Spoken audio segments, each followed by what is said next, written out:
Anton Permana bocorkan situasi Prabowo dan Jokowi yang sudah tidak harmonis. Ini perang Baratayuda akan terjadi ini. Saya mengucapkan terima kasih pada Presiden Republik Indonesia Bapak Prabowo Subianto karena beliau sangat andil. Saya yakin beliau berandil di dalam bagaimana kita berjuang ini. Dengan dibebaskannya Roy Suryo dan Dr. Tifa, kasus ijazah palsu Jokowi kini berada di bagian yang mulai menegangkan. Setelah sebelumnya, pihak Jokowi yakin kalau polisi pasti akan menjebloskan Roy Suryo dan Dr. Tifa ke dalam penjara dalam waktu lama.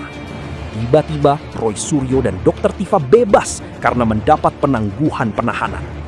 Ini tidak lepas dari adanya tokoh besar dan berkuasa yang memberikan jaminan pembebasan Roy Suryo dan Dr. Tifa.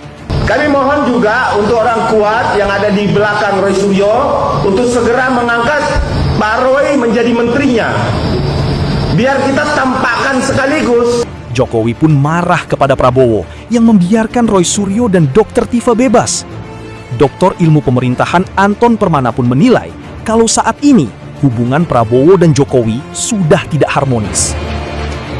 Pak, ini udah mulai saatnya kita mulai melihat bagaimana hubungan sebenarnya nih antara Hambalang dengan Oslo ini kan. Ya. Oslo.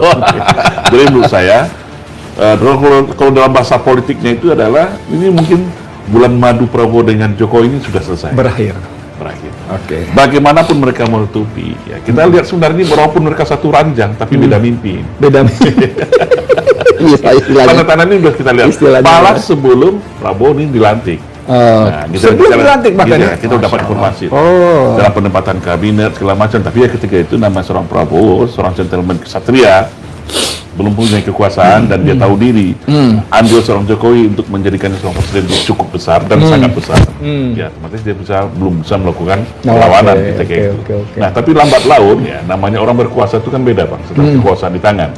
Nah, bagaimanapun menutupi kedua belah pihak, walaupun bagaimana kelihatan besar seorang Prabowo hidup Jokowi, bagaimanapun akhirnya publik kan bisa membaca seperti yang terlepas dari Adi Namuan kemarin.